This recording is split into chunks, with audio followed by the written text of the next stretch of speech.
Olá, começa agora o nosso JBR News de sextas-feiras. A gente brinca, sextou, eu e Rodolfo Lago, então a gente traz nesse conteúdo que é diferente do que o Rodolfo já faz de segunda a sexta-feira, lembrando que o JBR News é um programa diário e o Rodolfo Lago fazia sempre alternadamente comigo, mas outras ações e necessidades que a profissão vai nos levando me está impedindo de estar presente nesses dias. Portanto, agora Rodolfo Lago está segurando sozinho o rojão de segunda a quinta-feira, mas com brilhantismo, com análise política precisa de sempre. Ele vai levar até você as melhores informações. E às sextas-feiras a gente estará sempre juntos aqui para fazer o que já fazemos, que é este conteúdo bem legal de ser feito, porque a gente troca informações, análise, comentários do que está realmente acontecendo de notícia importante na capital federal que repercute em todo o Brasil. Então é isso, né, Rodolfo Lago? Isso, e bom tê-lo de volta, né, Alexandre? Recuperado da Covid, né? É, muito bom tê-lo de volta aqui, cara. Esse ponto eu acho importante você ter relembrado, porque a Covid, para quem nos acompanha aqui e deve ter visto que eu, num período grande, eu fiquei afastado. Primeiro, eu peguei um período de férias. Os meus filhos ficaram com Covid, graças a Deus, vacinados. Aliás, o menor não, o caçula não, por conta desta polêmica que envolve vacina infantil. Infelizmente, ele foi infectado antes de poder ser vacinado. Mas a minha filha já vacinada e tiveram sintomas levíssimos. Eu já tive sintomas bem mais fortes, mas nada que levasse à hospitalização, consegui ficar um bom período aí de isolamento e tudo está agora ao normal. Porém, né, Rodolfo, o normal que volta sendo diferente, porque eu não estarei mais de segunda a quinta-feira contigo, mas estaremos aqui nas sextas-feiras. É isso aí, vamos lá, vamos lá. Então, Prazer tá junto. então, então vamos lá, Rodolfo, vamos falar do que interessa e quem está aqui do outro lado está querendo saber o seguinte, o que esses caras estão de bate-papo aí, vamos falar de política e o que está acontecendo em Brasília hoje, que é uma sexta-feira, lembrando, nós estamos no dia 11 de fevereiro de 2022, ano eleitoral, e saiu uma decisão da Justiça Federal em Brasília, uma juíza concedeu a pedido do Ministério Público Federal uma decisão que proíbe o governo federal de qualquer ação de propaganda onde tenha o presidente da República considerado a figura principal da informação. A Justiça entende que até com base constitucional, e assim foi dada a sentença da juíza, eu não sou advogado e aqui não temos nenhum tipo de intenção de discutir o mérito ou não da decisão. O caso essa decisão gera uma ação e nessa ação o governo teria que não mais postar, melhor dizendo, nas redes sociais informações de enaltecimento do presidente, principalmente por se tratar de espaços que, segundo a justiça, tem que ser de interesse da coletividade, e isso não tinha sido cumprido. Portanto, não poderia mais, a partir de agora, haver esse tipo de exposição e acusou ou nominou pessoalmente a Secretaria de Comunicação, chamada SECOM da Presidência da República, com esses conteúdos e propagandas. E aí eu vou para você, né, Rodolfo Lago, que é o seguinte: como que se coíbe, Rodolfo Lago, um governo que tem um candidato à reeleição, que é a principal figura deste governo, além de ser o presidente da República, o candidato que está em disputa eleitoral, e não ter aquelas pessoas que trabalham no governo dele, em especial a Secretaria de Comunicação, que trata disso diretamente, não fazer filmes, filmetes, ações, propagandas, textos, enfim, várias estratégias de comunicação, essa é a nossa área, a gente sabe bem como se faz, mas usar isso não para colocar o que o Brasil está recebendo como nação, e sim o que o presidente está fazendo como presidente da República. E isso seria uma forma de trabalhar a campanha dele e aí usando o dinheiro da máquina. Rodolfo Lago, dá para poder fazer esse limiar, Rodolfo? É muito complicado, né, Alexandre? E realmente é um problema da reeleição, né? Como é que você irá na prática, fazer uma propaganda de governo que não seja personalizado no presidente da República, que é candidato à reeleição, se ele justamente é o presidente da República? É muito difícil. O presidente passou boa parte da semana, né, no Nordeste, inaugurando obras de transposição do São Francisco, né? Que é algo importante, a gente sabe, porque por causa da seca, né? O problema do acesso de água é um problema importante na região. Uma situação que pode, e o governo acha que pode, reverter votos a favor do Bolsonaro. Como é que a SECOM vai divulgar isso sem mostrar a cara do presidente? É muito complicado, ele é o presidente. Hoje de manhã ele estava no Palácio do Planalto, numa cerimônia relativa ao fato de que a Caixa Econômica Federal agora fez um concurso e vai contratar 1.100 pessoas com deficiência. Como divulgar isso sem a presença do presidente? Então, é muito difícil, é muito complicado. Por outro lado, tem determinadas situações, né, Alexandre, onde isso de fato se extrapola, né? O presidente faz uma motociata numa situação dessas em que ele viaja para... isso não é ação de governo, né? E isso está sendo promovido pelo governo. Aí realmente é um tipo de coisa que não se pode permitir, né? Então realmente existe uma mistura. Agora, como você chegar ao ponto, de fato, de estabelecer o que é propaganda eleitoral antecipada e o que não é, o que é, enfim, simples divulgação das ações do governo, é uma coisa muito difícil de fazer quando o presidente da República é candidato à reeleição, né? Então aí você pega o ponto que eu acho que é o mais importante, que está o pano de fundo de todas essas ações, que são ações que realmente não deveriam acontecer, que às vezes, por um lado, pode ser normal, ou parte do trabalho, por outro lado, pode ser injustiça, o uso de máquina, enfim. O certo é, quando se tem reeleição, Rodolfo Lago, a máquina vai ser usada de alguma maneira, seja diretamente, indiretamente, seja para o bem, seja para o mal. Mas a máquina é uma força. O grande problema é a reeleição. A Não reeleição tenha se dúvida. provou já muito ruim para o Brasil. Ela pode ser boa em outros países, cada país tem o seu modelo, mas ela foi testada no Brasil e ela demonstra que normalmente os presidentes, independente das suas cores partidárias, das suas ideologias, a gente viu isso acontecendo desde Fernando Henrique até agora, e Jair Bolsonaro é mais um presidente que tenta a reeleição. Quando se governa com a possibilidade de ser reeleito, você trabalha, na verdade, pouca parte do seu governo, de fato, nessa administração, jogando a força para uma reeleição que você faria, pelo menos na teoria, o que você não fez no primeiro governo.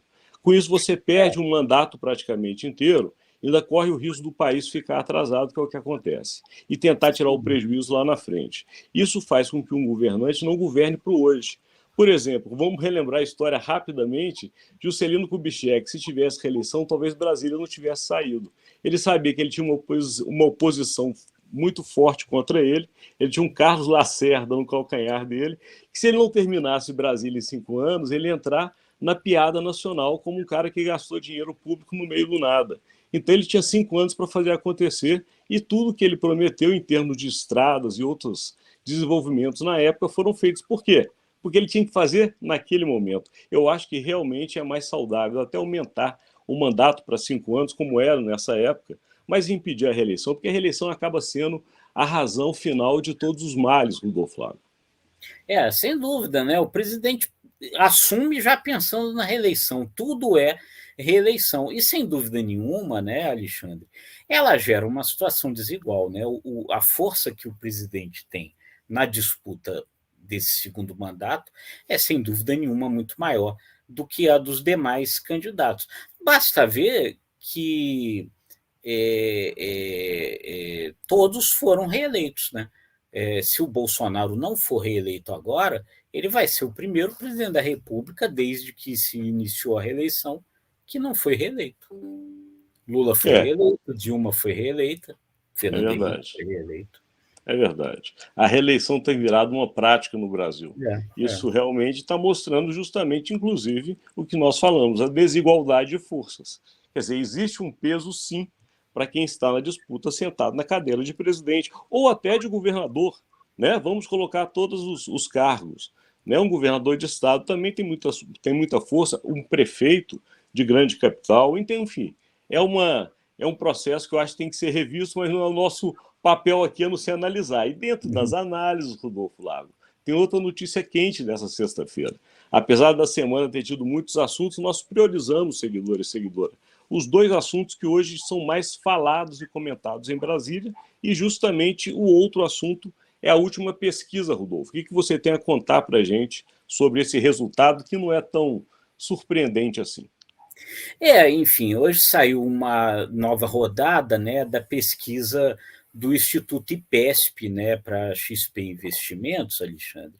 E ele não mostra muita diferença, né? Ele mostra realmente aí, é mais uma pesquisa a mostrar aí um cenário meio consolidado a essa altura.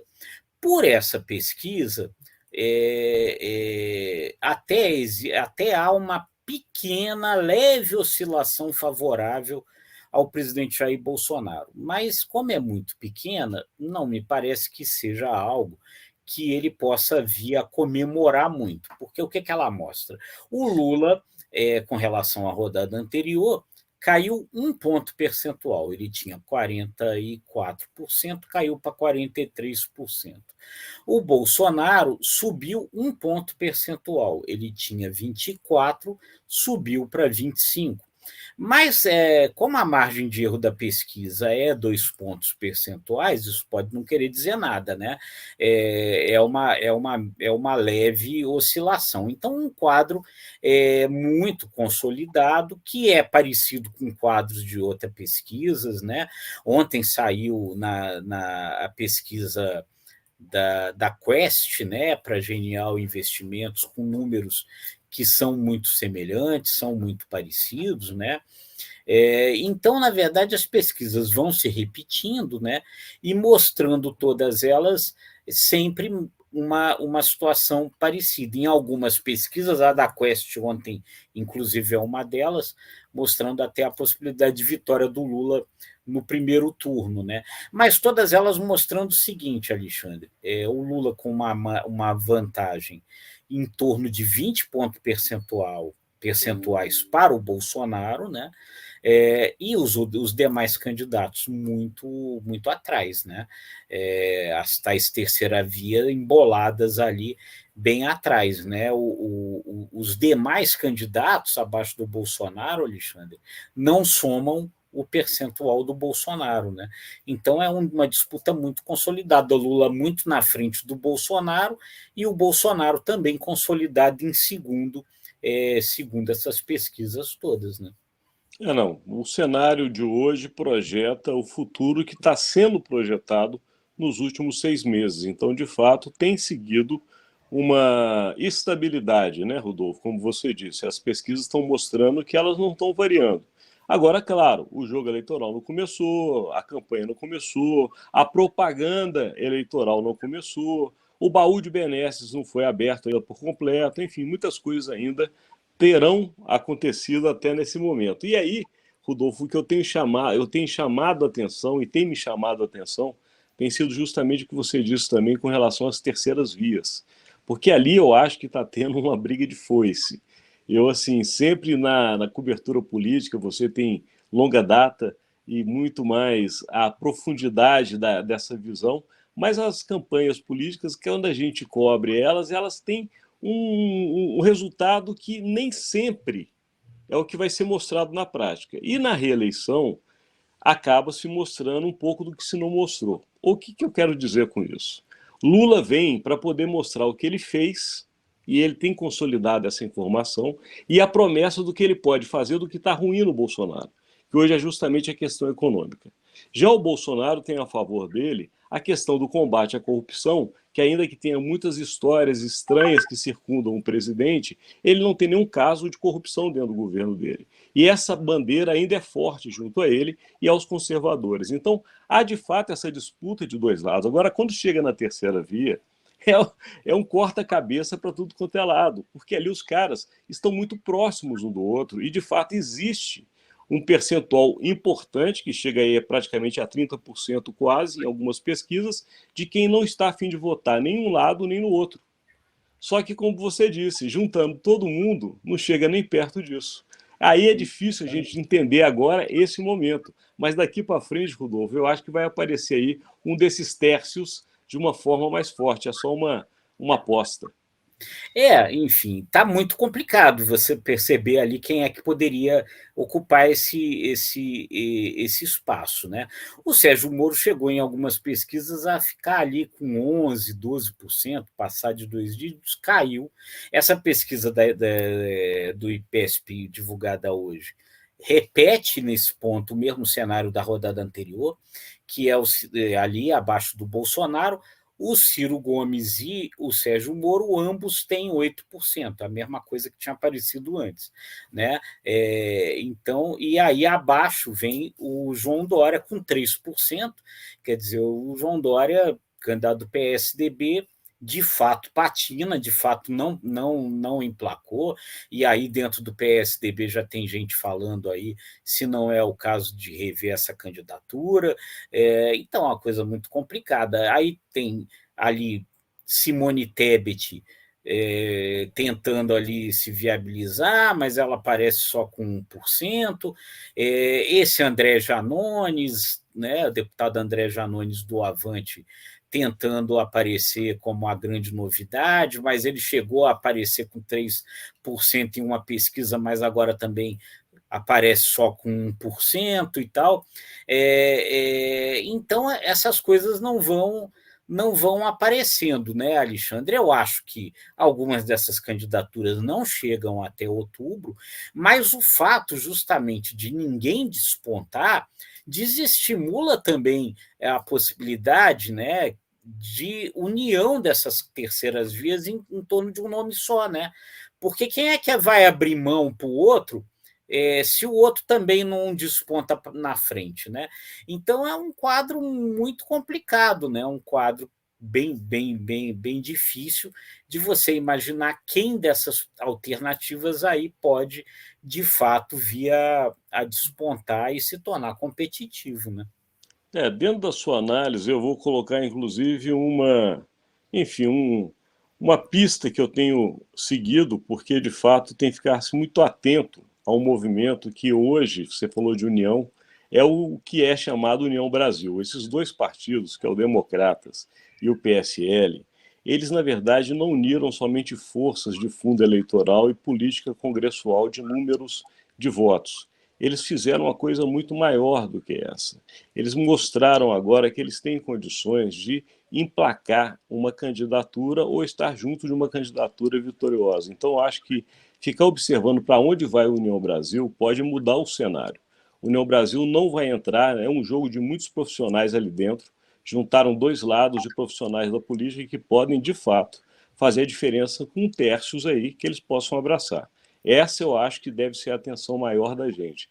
Fora isso, o cenário Lula e Bolsonaro eu acho que se torna um cenário que vai ser até a véspera do processo eleitoral, Rodolfo. É os dois, um batendo cabeça, batendo chapa, como a gente gosta de falar.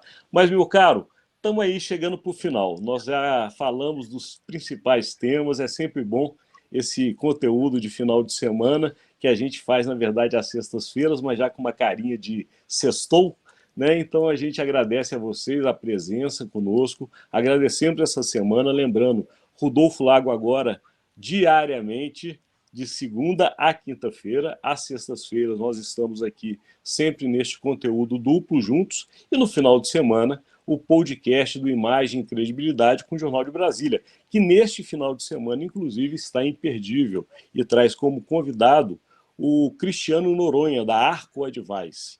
É um conteúdo também que acaba falando, como sempre, de política barra eleições, e está muito bom para que você também aprofunde um pouco mais o seu conhecimento e avalie os cenários que estão por vir. Rodolfo Lago, agradeço aqui a sua presença, meu caro, e manda a bola aí para o teu pé, porque o craque aqui dessa dupla é você, está contigo. Poxa, obrigado, Alexandre. Um prazer enorme ter você de volta, meu amigo, aqui, recuperado. E vamos lá. E obrigado a todos aí sempre pela audiência. Um bom fim de semana para todo mundo, né? Amém. Um abraço. Um abraço. Tchau, tchau.